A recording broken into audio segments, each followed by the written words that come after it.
It's your boy K Nice back at it once again. Here today at the GMT studio, getting ready to interview my man Trey Clark, with the comedy party. So we definitely wanna give a round of applause, give some acceptance to Mr. Trey Clark, man. Trey, man, come on in, man. Come on in. Man, what's good with you? Already, man. Have a seat, man. Get relaxed. Yeah, man. We finna go through what Mr. Clark got going on. Let's get to it. Yeah, for sure, man. Trey Clark, man. Definitely, man. Glad to have you in the building. Pleasure. Comedy has been running through your veins for a minute. That's You right. know what I'm saying? So we definitely want to get to know you and get to know what's behind Trey and the comedy party, man. So first off, man, let's talk about you as a person. You know what I'm saying? Yeah. Where you from? Man, I am first of all, my name is Trey Clark, and I am from the southwest side of Southwest. Houston. Yes, You sir. know that here, southwest. Yes, sir. So really my original roots was in Missouri City. Right. In the Mo. I Right. came up there, my early childhood development, Right. elementary, middle school time was spent in the Missouri City area. Right. And then we moved to the southwest Houston area. And then, so that's why I claim Southwest Houston. Right. Area. When I know what I was doing, it was brought up in the Southwest Houston. You became a man. Yeah, exactly. Southwest side. Exactly. For sure. Me too. Definitely. I know you from. We got past history together as far as going to high school together. So we went to Westbury. You know what I'm saying? We both graduated from Westbury. I think I might have came out before you.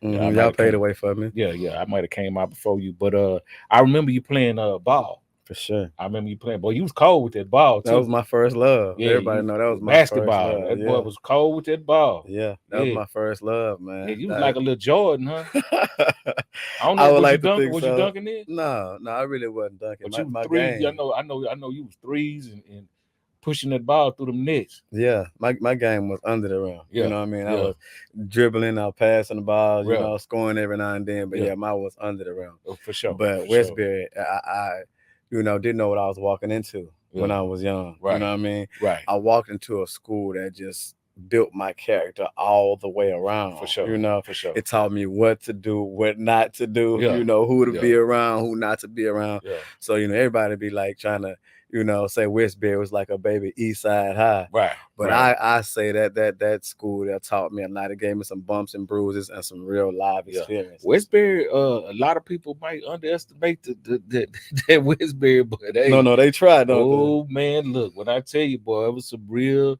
It was you had boys that was in them books, and then you had the street cats. For sure. You know what I'm saying? And definitely ran them streets. Yeah, you know in that era, come on, man. Yeah. I was me and my little partners, you already know, we was them boys. Yeah. You know what I'm saying? Yeah. If you want to say. But man, shout out to everybody from Westbury, man, that's definitely still alive, and shout out to all the fallen soldiers that passed.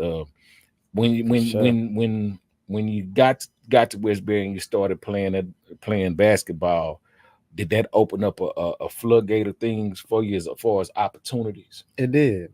What was crazy about that, I didn't really understand, how that really helped me as far as, self experiences, as far as a self-confidence, right? As far as just, taking me a lot of different places. When I was at Westbury, I was able to broaden my horizons. I played basketball, but it allowed me to move around, like, summer leagues, and other kind of basketball camps like that. It helped me to connect with some of these people that I still see today. And that's what I was gonna ask you. Did basketball create genuine friendships? Yes, it did. Because I know that was probably 20 some years ago. Oh, well, we ain't gonna tell our age. No, man, hey, look, I'm gonna tell you something. For me, I'm 52 years old, bro. I love to say that because I live to see it. Yeah, I'm not embarrassed of my age. You know what I'm saying? I did what they trying to do. Exactly. You understand what I'm saying? Exactly. No, don't make no mistakes about it. I'm not embarrassed. But you say 20 years ago. Man, 20. It was 20-something years ago. I know a lot of cats that did, and I take pride in it because I know a lot of cats that didn't that didn't make it. You know what I'm saying? So everybody grow and get old. Exactly. And I had the opportunity to do it. You know what I'm make saying? no mistakes about it. We blessed. So, because man, I'm blessed you know, to be at here. any point in time, it could have been lights out. At any point in time, you know what I'm saying? So I'm grateful to be 52, and I don't mind y'all knowing, you know what I'm saying? Real talk. But back to the basketball. So it opened up a floodgate of opportunities, and it opened up a lot of genuine friendships. It did. So let me ask you this: coming out of Westbury, and what did you do coming out of Westbury? I was fortunate. I got a basketball scholarship. Oh, snap. So I went to University of Arkansas Little Rock University from Westbury, and so you know that was a real big, you know, part of my game, part of my life, because you know it was so embedded in basketball. So I just kind of dreamed that, you know what I mean, just kind of came to fruition. Did you ever want to go pro? I did want to go pro, and I had some aspirations of going pro. Right. But you know, life happened. You know, I'm not gonna sit here and make no excuses. Life actually happened. Started having kids, and so it had to be a man in certain situations that I wouldn't have to be used to when I was going to college. So it just made me grow up a little bit quicker. Right. And change my trajectory. Really, that's why I was able to invent myself. You know what I'm saying? Because that basketball had those connections with. I was able to, like, you know, come on, I'm about to start promote my own comedy show. Right. So did you pass the basketball playing down to your kids? No, I did. For real? And make no mistakes about it. I have 3. Right? I have really 4. Boy, you was out there, huh? You was staying. I had twins. I got twin boys. Man, I got twin boys. You can't, you know, have twin boys. I mean, I know it happened, but Oh no, make no mistakes about it. In the beginning, I was like, what am I gonna do? You know what I mean? But as Lord blessed me, I was able to take care of them. I was able to teach them the game. Right. So they took it a little further. They went to Thurgood Good Marshall. They took it a little bit further. Okay. But you know, it's not everybody's dream. That was my dream for them. So they kind of went on and did their own thing. Right. So as far as the talent that they have, do you think that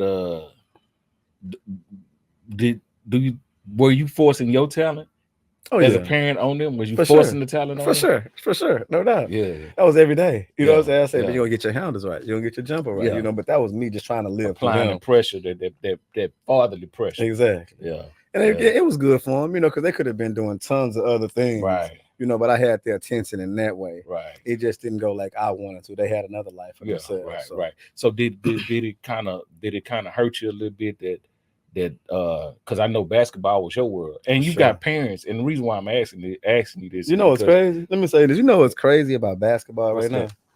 I have really transitioned in that game, right?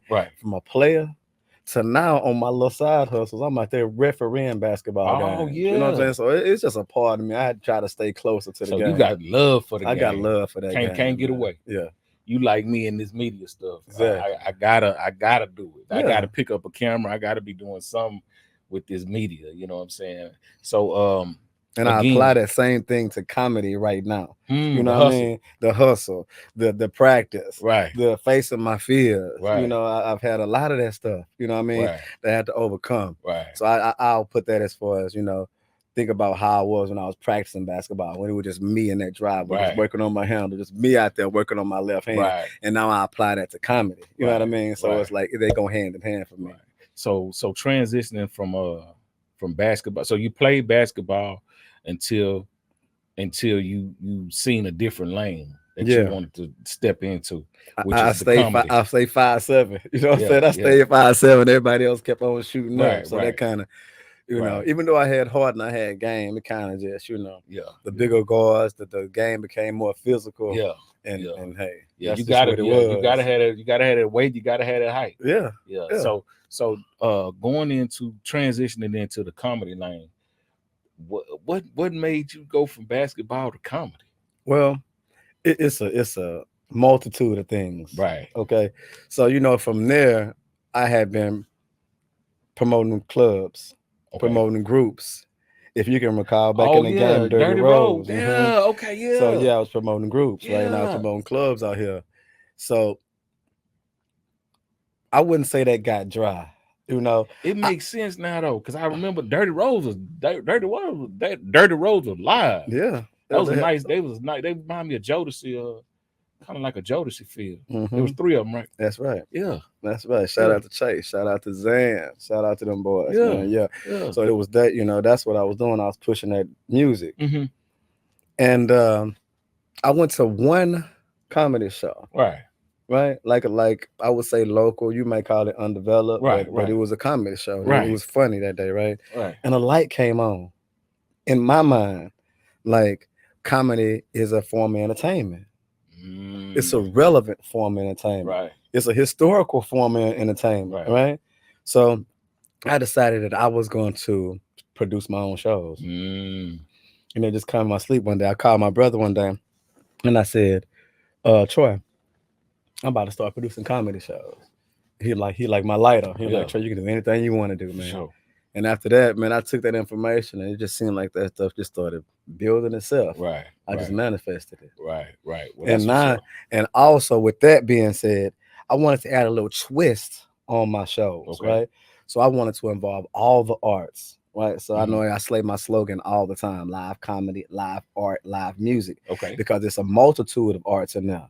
When the comedians are making you laugh and you gut busting out there, you can also look to your left, to your right, and you see some live painting going on in there as well. So it's very eclectic. Doing the show, the comedy show. Yeah. Wow. Yeah, it's eclectic like that. I never thought about it's different. Yeah. That's different. That's what we do though. You know, we try to be different. We thinking outside the box. Outside the box. So yeah. That's how I make my comedy shows, more relevant, more unique. Yeah. So let me ask you this: being a promoter in comedy, I know that come with some issues. Can you talk about some of the issues that come with being a promoter in comedy? Well, yeah. Everything come with issues. It just looks sweet at the end, when you finally make it. But I've overcome some hurdles.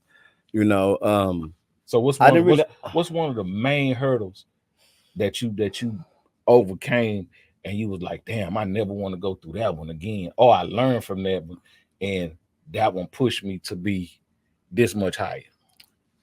Well, this much better. To be honest, everything is a stepping stool. Everything is a process. People take that cliche for granted, like trust the process and believe in the process, but everything is a process. Right. And to me, I didn't fully understand the process of comedy. Right. Okay, at the beginning, when I say as far as coming down to, taking care of this person or letting them get on stage sometime when they're not as funny as somebody else will be in somebody else's mind. So I had to overcome that. I had to overcome all those type of obstacles in my mind. Right. In my mind, I had to overcome those obstacles. And once I did that, once I just took it out and made it more genuine, made it more my own, everything became a little bit more better. Everything became a lot smoother. Yeah, just started running like water. Exactly. Yeah. Smooth like water. So what you do when you got a comedy show and the comedian is not as funny as you hoped him to be or she to be? Do you rebook that? Do you give them another opportunity? How does that work? That's a good question. It depends on that, right? Every night you're not gonna have your best night. Right. Jordan never had his best night. Sometimes you never have your best night. So you may not have your best night every time, right? So it's always an opportunity to improve. Right. So but sometimes I give them the light. I get back there and I see the crowd kind of, not laughing and not engaged. So and I'll go back there and I'll give them the light. I'd be like, come on, give me your best joke or give me your best 2 or 3 minutes and come on, close your set. Yeah. Mm-hmm. But that's also a learning process. So that pretty much work in comedy period is when you see shows that if it's not going a certain way, then you got a promoter or you got somebody that's going, hey, let's wrap it up. Yeah, I don't really know about them other people's comedy shows. They may have a time frame. Oh, okay. Yeah. Okay. Some of them using 15 minute, 12-minute window, however they give them the opportunity to do. How do you determine who's gonna be on the comedy show? I go out and scout these people. This is just not I'm throwing a rock in the dark. I've really studied these people. Okay. See, because that's where I figured my craft was. You know what I mean? It's like I'm not just a comedy show producer. I love comedy, right? So I had to go to all these people's open mics, right? I went to all these open mics, build relationships with all these people, right? Because I had to do my history. I had to soak it up. Right. So that's where these pool of comedians come from. Plus, and it's not just me. They've been out there doing a lot of work on their own. Right. You know, Houston is a great market for comedians. Right. Okay. So let's say this is you're a promoter, and I like to call myself the producer. Okay. So you're a producer, a comedy show producer. Yes, sir. Okay. So we're gonna say that. So you've had the opportunity to be around some good comedians, some funny comedians out of Houston. Yes. Can you give me? Can you? And this is no order, no shot to nobody, but can you just give me 3 of your top 3 in Houston by itself? Because we in Houston. See her Tana, she just gonna bag me in the corner. I'm gonna bag you in the corner, brother. You're gonna bag me in the corner. And it just don't have to be they the best, but off the top of the dome. Let's just say off the top of the dome, name 3 comedians out of Houston that you say, okay, they got it. Okay. I can do that. Yeah. But you're gonna bag me in the corner like that. I'm gonna bag you in the corner. I got to. Okay. Now there's some branches of this, I must say. Right. Because not only you have talent, you got to have grind with that talent. Gotcha. Right. Gotcha. And with that being said, now we said no order. No order. This ain't this. Okay. So what I'm trying to say is, off the top of the dome, this ain't saying this is just who you think of right off the rip. Okay. All right. I gotta give it to my main man. I gotta give it up to my partner. He been out there grinding. I remember when I first started. I'm going somewhere with this. I remember when I first got started, I was going to a spot called Ocean Ave. Okay. This was on Darling before it turned over to Emancipation. Gotcha. He had that. Yeah. He had that thing right. And he been going ever since then. Right. So I would like to give it up to my brother, Ray Etc. Ray, come on. Ray Etc. is a very funny comedian, and he just is not taking no for an answer. He's not sitting on his hands. Yes. That man is out there doing his thing. So I have to give it up and just say Ray Etc. My partner. I'm gonna tell you something. Ray did a show at my past studio, my former studio. They rented it out and did a comedy show there. To this day, that boy Ray was funny. He was. Ray was funny. He's natural. It's natural. Who's next on the list? We would have to go with Lil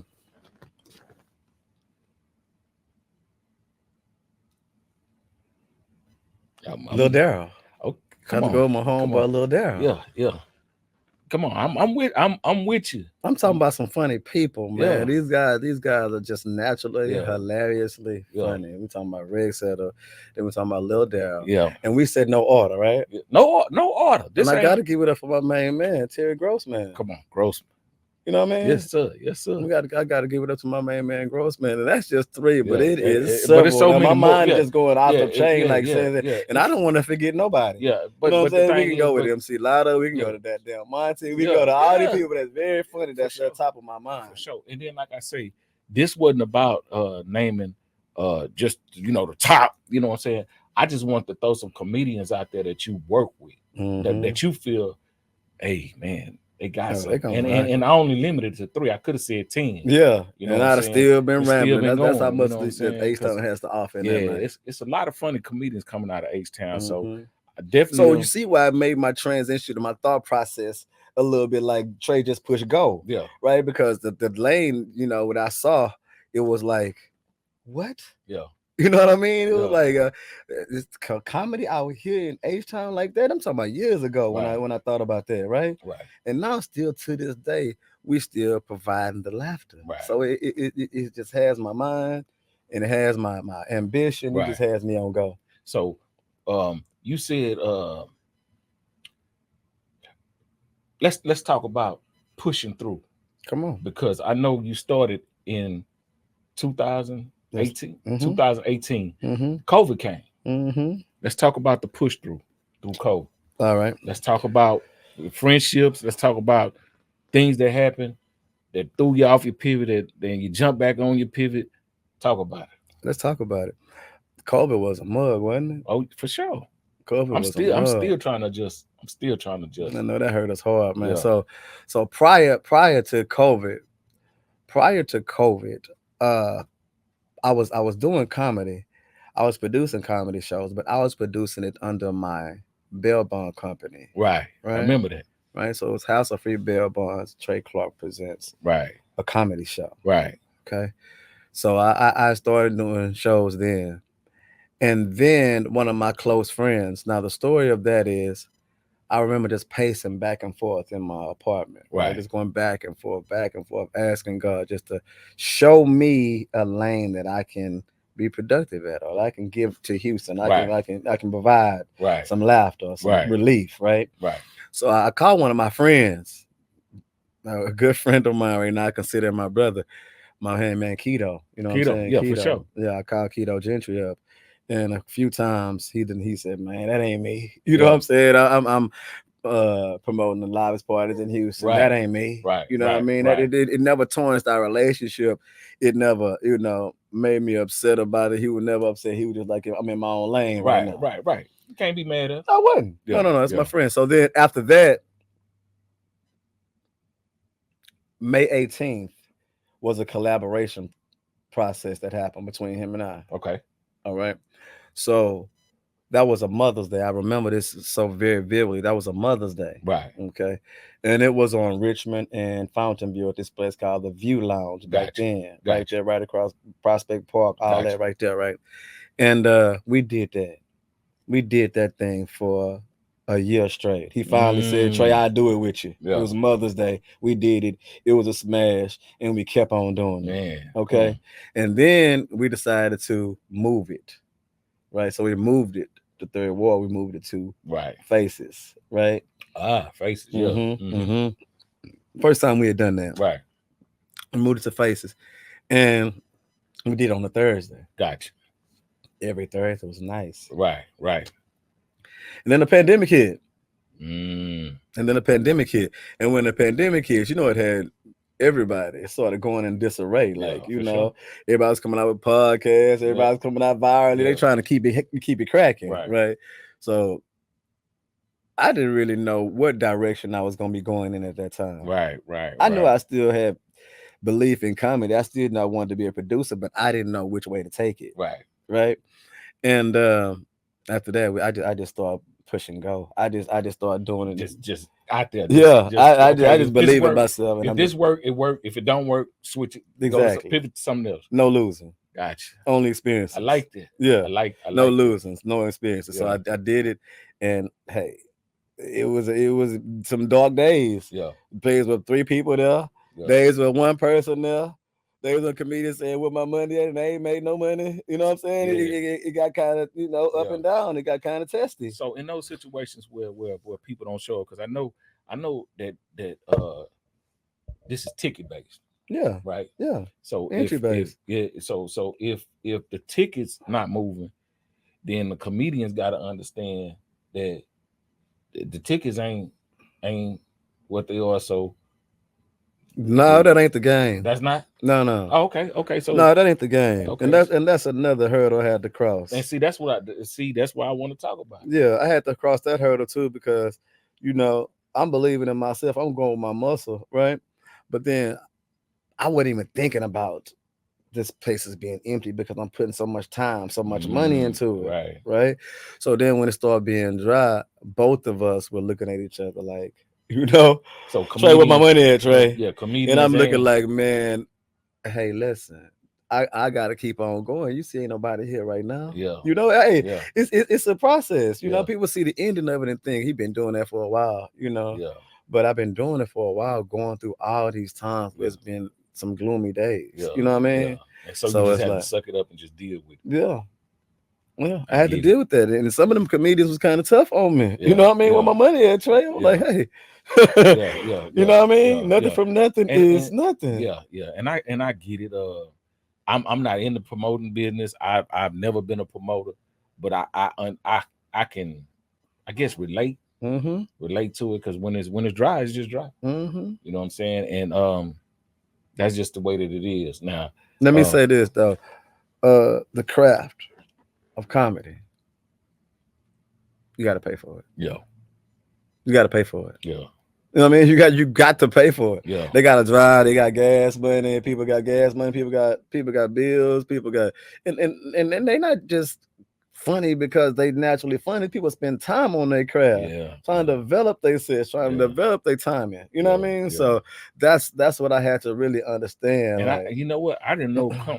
Well, I know now, but it was a time when I like, especially back in Eddie Murphy and you know, like, I thought that they just get up and just say these jokes, but comedians actually write. Like, they have to write. They got to write punchlines or get it written for them, or man, and that just blew my mind. I remember back when I was going to school, my mom was like, "I need you to write it down. I need you to say it." Right. You know what I mean? All those little small things like that, they kind of soak in. So to me, you gotta write it down. Right. You know what I mean? Right. So let's fast forward. Because I know, you know, we got the Trey, personal Trey, we got the transition. So let's talk about present. Let's go. Right now you got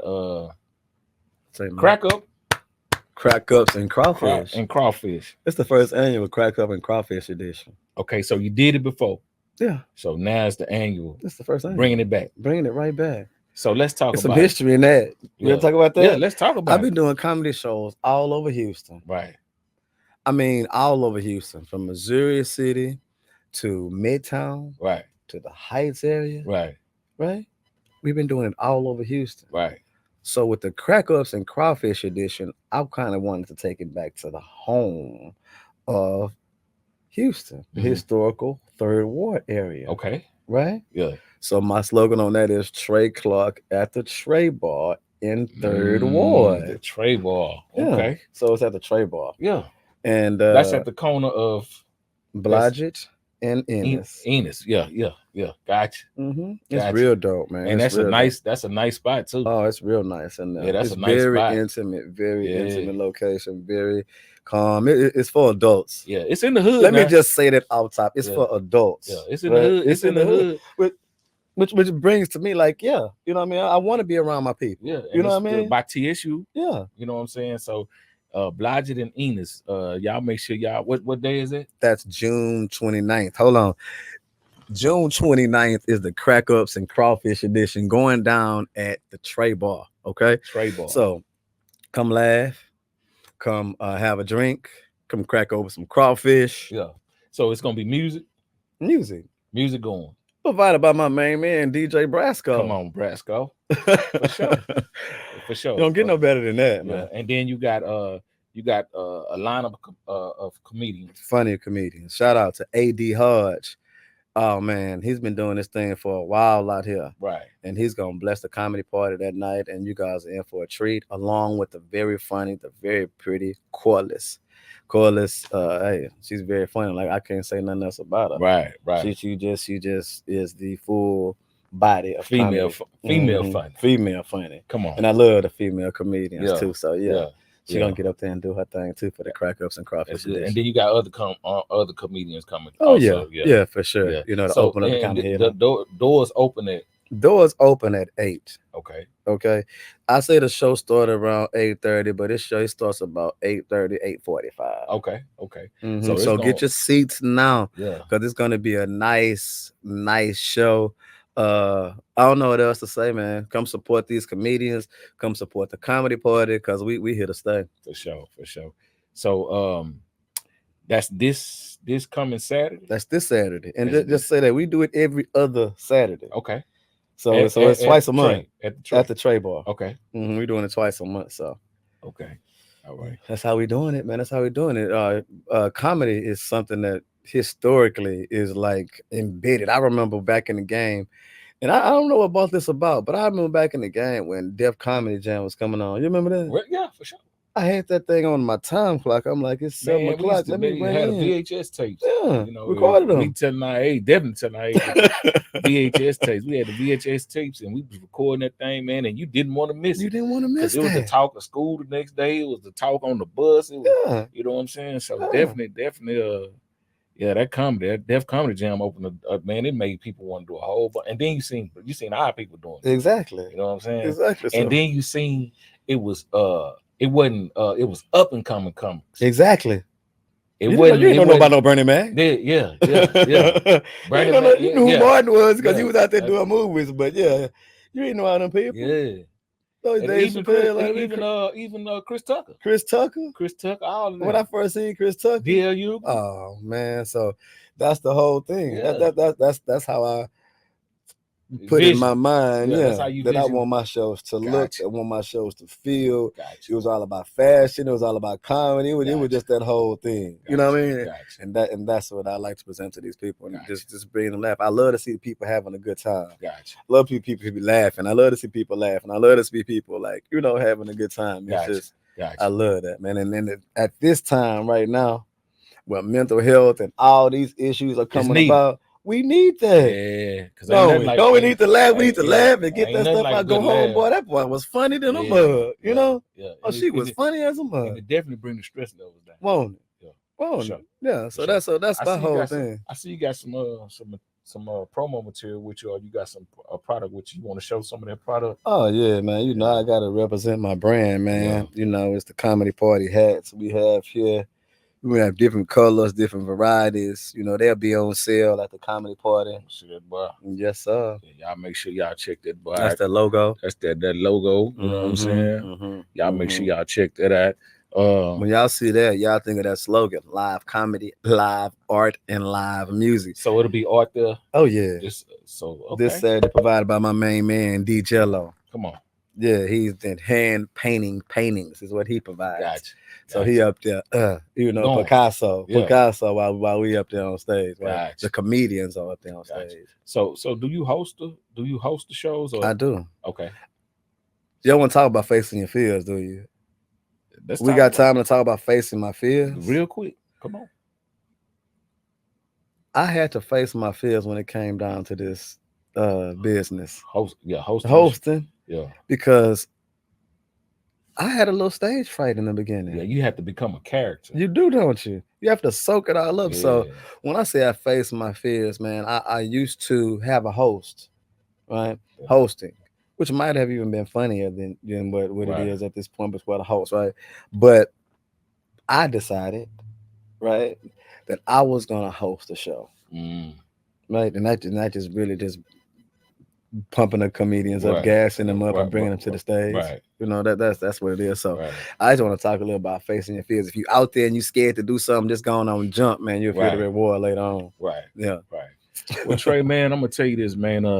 I appreciate you stopping by, GMT, man, and just sitting and chopping it up with your boy, man. I appreciate that, man. And I hope that this 15 to 30 minutes, 15, 20, 30 minutes give people a perspective of what you're doing as far as with the Comedy Party. You know what I'm saying? I hope that this really give them that perspective, because we got to go back, find out who Trey is, and now understanding what Trey is doing.